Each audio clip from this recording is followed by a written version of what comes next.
Fala aí, eu sou o Luiz Otávio. Eu sou a Ana Cláudia, nós somos os dois faladores. E no vídeo de hoje o filme do Besouro Azul estreou e reacendeu o debate. Afinal, a era dos filmes de heróis acabou?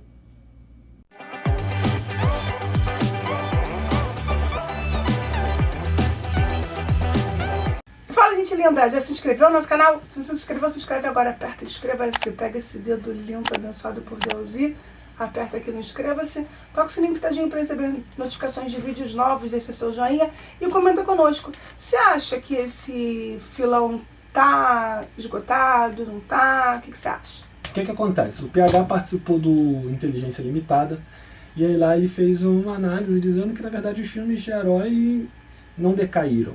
Eles continuam as mesmas coisas, na verdade as pessoas que mudaram. E aí bateram lá nele nos comentários e ele resolveu fazer um vídeo sobre isso.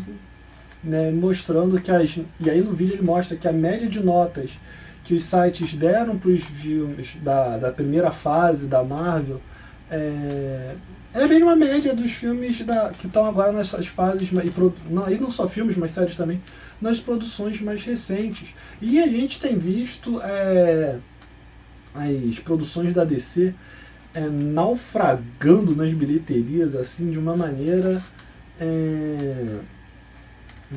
vergonhosa quase. A gente espera que o Besouro Azul seja diferente, mas pelo que a gente viu da sessão que a gente foi assistir, talvez ele se salve mais porque o custo dele foi menor, né? E aí muita gente fala que a questão dos filmes de heróis é que eles já saturaram, eles já se esgotaram, as pessoas não têm mais paciência para isso. E eu propus então, na verdade, que a gente trouxesse esse debate para a luz. O TikTok está comentando que tem sessões cheias. Tem muita gente comentando, quando vai falar do Besouro, fala que a sessão que estava assistindo estava bem cheia, que o pessoal quando vê Marquezine grita, bate palma, fica enlouquecido e blá blá blá blá. Eu já venho falando disso há muito tempo, porque a fórmula assim, todos os filmes têm uma fórmula, várias coisas têm fórmulas. História de romance tem uma fórmula tipo assim, um dos dois vai morrer, um dos dois é maluquinho. Romance é bem assim, já viu? Tem umas fórmulas assim. Tu não costuma ver muito filme de romance, né? Não sabe? Quando tem doente, eu já imagino que alguém vai morrer, eu nem perco meu tempo assistindo. Então, aí o que acontece? É muito comum esse tipo de coisa acontecer. Beleza. Fórmulas, show. Os filmes de herói tem sempre ou o tio, ou o pai, alguém importante vai morrer. É preciso que tenha um sacrifício que vai causar a virada do jogo. É uma pessoa que na verdade é um ser comum, né? Mas que por algum acidente, alguma situação ganha poderes, né? E aí vem uma ameaça, né, absurda, enorme, e enfim, que ele tem que lutar contra o mal. Bem assim. O problema que eu acho é que existem muitos heróis, sempre existiram. Os quadrinhos estão aí para isso. Só que o quadrinho sempre foi muito nichado. Então existia o quadrinho o cara que curtia o quadrinho X, o quadrinho Y, ele seguia aquilo ali, lia aquilo ali. Com o cinema, isso se popularizou. Ao mesmo tempo que se popularizou e você criou esses universos todos, você conseguiu fazer com que eles coexistissem, convivessem, aparecessem na tela e ganhassem vida, que foi uma coisa muito mágica no começo.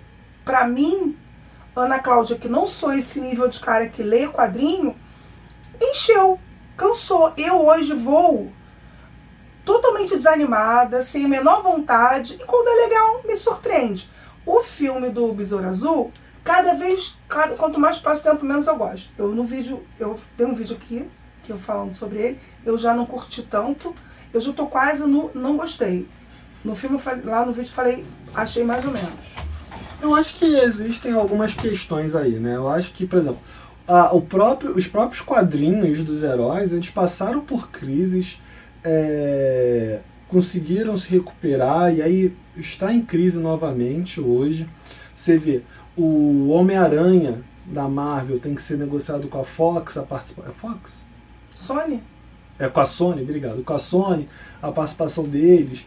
O Quarteto Fantástico tem que ser negociado com a Fox, porque a Marvel não tinha dinheiro e saiu vendendo o direito de produzir filmes com esses heróis para conseguir ter uma grana ali para se manter. Então a questão dos heróis em si, eles sempre passaram por ciclos de interesse maior ou menor. No cinema está acontecendo a mesma coisa. Eu acho que tem algumas questões que envolvem o saudosismo, que é algo que o próprio PH fala, que a nostalgia faz a gente achar que o passado era melhor do que ele realmente era. E aí, eu concordo quando ele fala, por exemplo, os filmes do Thor, o primeiro e o segundo filme do Thor foram muito criticados, e são filmes da primeira e segunda fase, que todo mundo trata como se fosse uma das melhores fases. Né? A própria fase que tem os Vingadores, Guerra Infinita e Ultimato, tiveram produções que a galera tinha um pé atrás, então muito da nostalgia entra aí na ideia de que no passado era melhor do que a gente tem hoje. Eu não tô preocupada com isso não, eu só quero ver um filme bom. O que me cansa é ver o mesmo filme sempre. Isso é uma coisa que eu venho reclamando, olha, reclamo isso. Quem tá aqui no canal há muito tempo já deve ter visto, você pegar vídeo antigo, você vai ver reclamando. Por exemplo, filme de policial. Não aguento mais ver filme de policial em que o policial é loucão, ou é viciado, é deprimido, é arrasado. Eu tô de saco cheio disso. Então assim, você pode ver que já deu uma parada de fazer filme assim, de dar uma descansada nesse tipo de personagem. Mas daqui a pouco ele renasce. Mas assim, eu acho que pra mim o que mais me incomoda é ver sempre a mesma história. E nesse filme do Besouro Azul é muito a mesma história. Mas a gente não tá falando só do Besouro Azul, cara. Não, eu tô falando Shazam, que a discussão voltou também, acho que muito forte agora, pra mim principalmente, porque é tipo a mesma história sempre. E o Besouro Azul repete demais isso, muito sofrido. Shazam, a história é diferente e a galera também não. Qual a diferença? O 2, ele já resolveu essa questão, já tá debatendo outras questões no 2. Não é essa questão do herói que tá descobrindo seus poderes, já é outra coisa. Não, porque não é filme de apresentação, não é filme de origem. Mas é filme de herói. Sim, mas a premissa muda. Mas continua sendo um moleque que é super-herói e que vai salvar o mundo, entendeu? Pô, mas sempre, aí é sempre aí isso. Cada vez tu vai reduzir mais a premissa. Eu acho que a questão... No caso, ele tem ajuda da família dele. Que mais? Né? No 2 não, a família não ajuda. Sim, mas no 1 também ajuda. Que é um diferencial do Shazam, mas que também tá no Besouro Azul. O que eu acho até esqueci um pouco o que eu ia falar, lembrei. Eu acho que uma coisa também é que os filmes de sucesso de herói, eles nunca foram apenas filmes de herói. Então quando se pega os filmes, por exemplo, do Batman, do Nolan, eles nunca foram filmes que tratavam apenas do universo do Batman. Eram filmes de detetive, ou então filmes de policial, né, muito mais, né, eram os thrillers ali de policial, que por acaso, e aí entre aspas o por acaso, né, era o Batman, o policial, que estava lutando contra o Ra's al Ghul, com a Liga das Sombras, contra o Coringa, e tinha ali o promotor que era a lei, né, feito pelos Duas Caras, e você tem o terceiro, que é o que mais abraça, talvez, a questão dos quadrinhos, que é o mais criticado. Você pega o filme do Homem-Aranha, o Homem-Aranha 2, do Doutor, que ele luta contra o Dr. Otto Octavius, né, eu estou falando do Sam Raimi, ele fez muito sucesso, e talvez dos que abracem o quadrinho mesmo, seja o que tenha feito mais sucesso. Mas quando você pega, por exemplo, o Guerra Infinita não, porque ele já está trabalhando premissas, já são filmes e eventos. Mas você pega o Pantera Negra. Você tem um filme de herói, mas é um filme de herói que está debatendo a questão mesmo da raça, está debatendo sociedade. Então os grandes filmes de herói, os filmes que realmente fizeram sucesso, os filmes marcantes de herói, eles nunca foram apenas filmes de herói. Eu não sei, pra mim, tava vendo aqui quando é que foi. Eu tive a alegria de ser de uma geração que eu pude ver Super-Homem no cinema pela primeira vez. Tá? E foi uma coisa incrível. Tu ser criança e ver o cara voando, o cara fazendo o raio laser sair do olho dele. Pô, isso foi uma coisa. Tu tem noção do que é isso? E foi a primeira vez que todo mundo viu. Isso foi incrível. Pra mim foi uma experiência incrível. Tanto que pra mim até hoje só existe um super-homem, que é Christopher Reeve. Deus o tenha no céu, né, em grande graça. E aí eu tive dificuldade de até aceitar que Christopher Reeve morreu. Sério mesmo. E aí depois veio o Henry Cavill, beleza, veio outro Superman, mas nenhum vai ser o Christopher Reeve. Porque isso ficou muito marcado na minha infância. Pra mim, só consegui reviver isso numa mesma emoção quando eu vi Homem de Ferro. 1. Pra mim, foram sensações parecidas. Em que eu falei, caraca, me fez voltar à infância e você sentir que aquele universo estava sendo trazido de volta. Isso pra mim teve uma sensação incrível. Eu fiquei muito empolgada, queria ver outros, cada vez mais. Eu falei, pô, que sensação. Só que isso começou a ficar tanto, Mas que eu não sei, pra mim esvaziou a emoção. tu quer ver uma coisa? Por exemplo, em 78, a gente começa a ter a abertura no Brasil. A abertura política, né? Fui conferir aqui, por exemplo, você tem em 78 a extinção do AI-5, do Ato Institucional 5. Sendo que esse filme chegou em 79, já demora muito chegar no Brasil essas Não, coisas. beleza, mas em 78 você tem isso, então o filme do Super-Homem é o quê? Trata sobre a esperança. O primeiro Super-Homem é um filme sobre esperança. É o cara capaz de lutar contra a morte.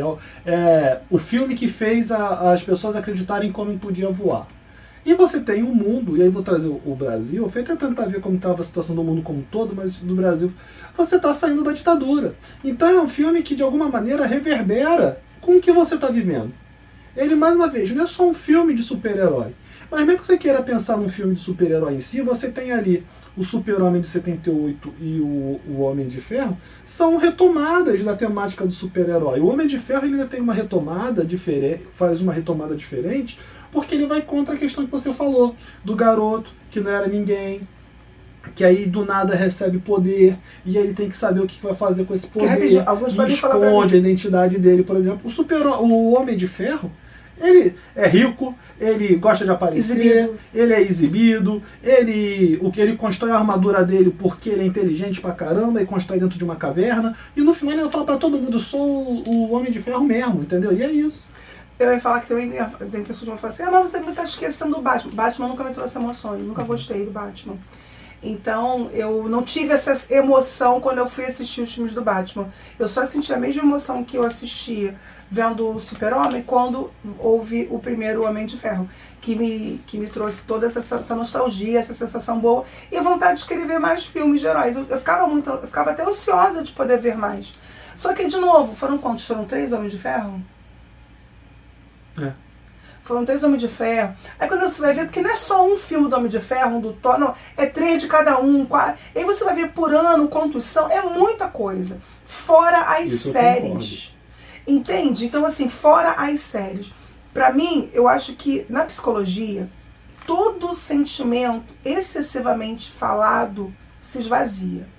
Então, se você, por exemplo, de manhã, você quando desceu do prédio para ir trabalhar, você viu um acidente de carro, você vai contar para alguém que você vai encontrar no ponto de ônibus super emocionado. Quando você voltar para casa no final do dia contar lá para tua mulher ou para teu marido o que aconteceu, você já vai contar bem menor, bem mais enxugado e com menos emoção. Eu acho que você esvazia, porque é muito. Então eu acho que precisa dar pausas. Então eu precisava realmente ter 3 Homens de Ferro, 3 Thor, dor não sei o que lá, tantos, não sei, porque aí você acaba realmente cansando a fórmula. E eu acho que tem algumas outras questões aí. Eu acho que, por exemplo, quando a gente fala dos exemplos que a gente está dando, você acaba falando do Homem de Ferro e está pensando na Marvel. Mas tem toda uma DC que está esquecida, gente. Assim, Por que será? A DC está num limbo. Que por mais que você tenha... Não teve? Não é assim. Super-Homem. Sim, só é verdade. Mulher Maravilha com Linda Carter. Mas nunca teve filme dela, só tinha série. Amor, mas é incrível. A série do Batman. Aí você tem o próprio filme com a Gal Gadot. Eu gostava de assistir a série da televisão do Batman. Entendeu? Assim, você tem os filmes do Batman com Nolan, que não te emociona, mas marcaram. Então, assim, a DC, de alguma maneira, ela sempre conseguiu também se mostrar relevante. Tanto é que por mais que a Marvel faça o sucesso que queira fazer, por mais que as pessoas tentem debater, os 3 heróis mais importantes e mais conhecidos são a trindade da DC. Super-Homem, Batman e Mulher Maravilha. Você pode debater o Homem-Aranha hoje em dia, por causa dos filmes, mas ainda é Super-Homem, Mulher Maravilha e Batman. Até como ícones também. Como ícones de heróis. Os símbolos deles, né, dentro da cultura pop, qualquer criança vai ver o símbolo, identifica na hora. E aí, a DC não consegue arrumar a casa. O que a DC fez com os últimos filmes, e eu não tô falando nem de qualidade, mas assim, eles largaram de mão o Shazam 2 de qualquer jeito e trataram como se fosse nada. Eles deixaram o The Rock fazer o que quisesse com o Adão Negro, mas toda depois a divulgação do Adão Negro foi por conta do The Rock. Então assim, a DC e aí a Warner, né, tá esculhambando a própria marca, porque não sabe o que fazer, tá nesse limbo. Então a galera não vai assistir Shazam 2 porque não sabe se vai continuar no universo do James Gunn ou não vai. Aí Besouro Azul é a mesma coisa. Tem um filme do Aquaman para sair no final do ano. Aquaman fez 1 bilhão o primeiro filme. E ninguém ouve falar nada do segundo. E quando se ouve falar que o filme é uma porcaria. E existe um detalhe aqui que a gente não pode só apontar o dedo para as empresas, que é a comunidade tóxica que os filmes do Zack Snyder criaram. Porque a galera do Snyder Cut... O Snyder criou. Eu não vou entrar nem no mérito do Snyder ter criado ou não. Acho que ele, de alguma maneira ele alimenta essa galera, mas não sei se a gente vai dizer que ele criou. Ele não fez esforço nenhum pra não dar problema, né? Mas vai dizer que...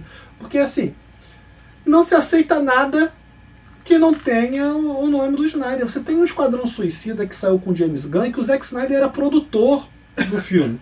E a galera ficou metendo malho no filme, fazendo campanha de boicote contra o filme, porque não era o filme do Snyderverse. Peraí, gente, pelo amor de Deus.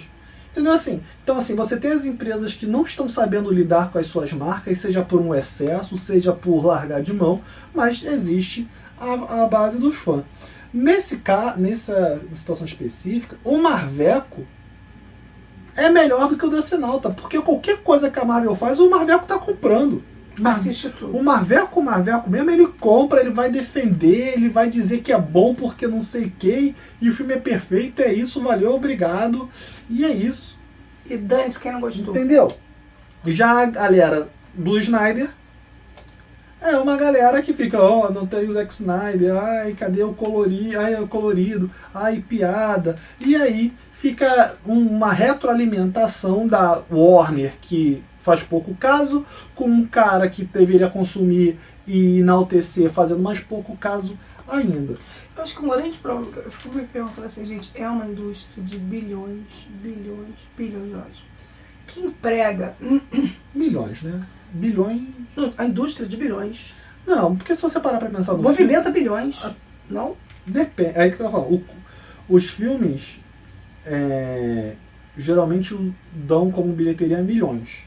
Tá. Então você tem que imaginar que o gasto tem que ser também menor, de né? milhões, porque se fosse o gasto de bilhão e o filme não desse bilhão, todo filme ia ser Gente, prejuízo. emprega um número... Que eu acho que você tem que pensar também no dinheiro, na questão... Porque assim, quando eu não penso só naquilo aí, porque você emprega gente... É tudo uma indústria.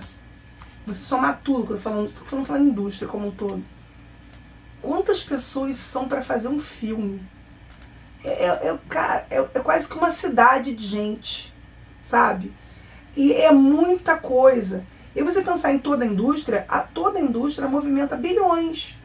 Quando você pensa, por exemplo, na Marvel, na DC, não é um filme, é uma série de produtos, são uma série de heróis e uma série de grupos de pessoas que estão trabalhando em cada uma delas. Estou falando nesse ponto. Se você contar licenciamento, não estou falando sobre um filme só, não. Estou falando de toda a indústria. E eu fico pensando, cara, às vezes como que quem está à frente disso pode se dar o direito de estar perdido. Porque essa pessoa está na frente, é como se ela estivesse na frente de uma nação. É tanta gente que depende desse cara e da mente dessa pessoa, da direção dela. Ou dessas pessoas que deve ser uma só, né? Do conselho, deve ser um grupo, né? Tanta gente que depende disso aí, e é uma indústria que movimenta tanta grana direta, que gera empregos diretos e indiretos. Aquela galera toda que está ali, não é só... Com certeza tem gente que de alguma forma teve algum ganho com aquilo ali, nem que fosse a cidade que recebeu um grupo que trabalhou e por isso vendeu mais cachorro-quente. Entendeu o que eu quero dizer? Então é uma coisa assim tão enorme e tão importante para a economia como um todo. não é só importante para a questão da arte, é importante para a arte, mas é importante para a própria economia. Você pode pensar, olha, Estados Unidos, sem pensar que parte da economia dos Estados Unidos envolve os produtos que eles fabricam de arte.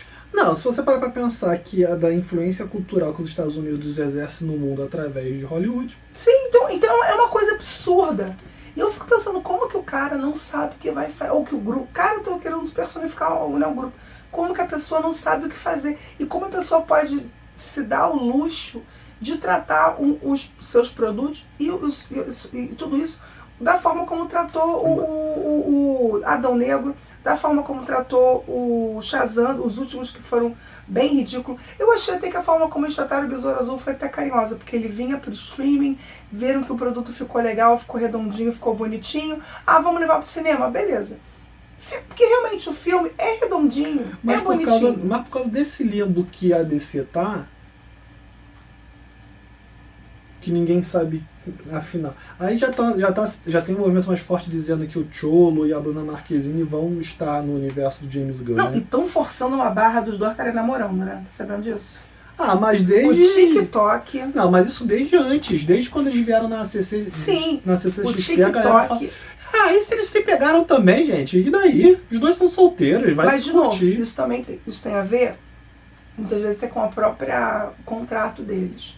Que prevê que eles precisam se encontrar, estar próximos, para gerar conversa, para gerar vídeo, entrevista junto. E na entrevista eles contam, eu estive na tua casa, e a gente comeu pizza naquele dia com teu pai, e não sei o quê. Nem precisa querer forçar essas coisas hoje em dia. Os caras têm o contrato de obriga os caras viajarem para tudo quanto é canto junto para divulgar o filme, apesar que eles não têm que divulgar menos, né? Mas antes, a fase de pré, pós-produção, então... Enfim... Eu queria falar mais uma coisa aqui, na verdade mais duas coisas, mas uma outra coisa que eu queria falar, assim, algo que a gente nunca pode tirar de contexto, algo que a gente nunca pode deixar de falar você pode gostar ou não gostar das novas produções, das novas fases da Marvel, mas elas são fases mais inclusivas. Então, quer queira, quer não, qualquer produção que é mais inclusiva vai tomar hate, vai sofrer campanhas de boicote só por ser mais inclusivo, porque incomoda uma parcela, felizmente, menor da sociedade, mas que é muito barulhenta, que é muito escandalosa. E aí, isso de alguma maneira... ela é muito também mobilizada e enganjada. Ela é pequena, não é tão grande, mas ela parece que faz um volume... E aí você começa a ter um filme que... O filme, às vezes, é um filme ok. Mas por causa de parte dessa população que fica fazendo barulho dizendo o filme é uma droga, o filme é uma droga, o filme é uma droga. Porque tentaram fazer isso com Barbie, por exemplo. Tentaram fazer isso com Barbie. Só que não conseguiram. Você pode debater que é porque Barbie é um filme muito melhor do que tem sido lançado pela Marvel. Beleza, mas tentaram fazer isso com o filme da Barbie, por ser um filme da Barbie que vai debater uma série de questões sociais. Agora, falando de questões sociais... Eu acho que não conseguiram, de certa forma... Porque eu acho que o trailer do filme da Barbie foi um dos melhores trailers que eu já vi nos últimos tempos. Eu sou uma pessoa que eu não curto muito trailer, eu tenho várias críticas a trailer, mas eu acho que quando eu vi aquele trailer, a minha cabeça foi assim, tum!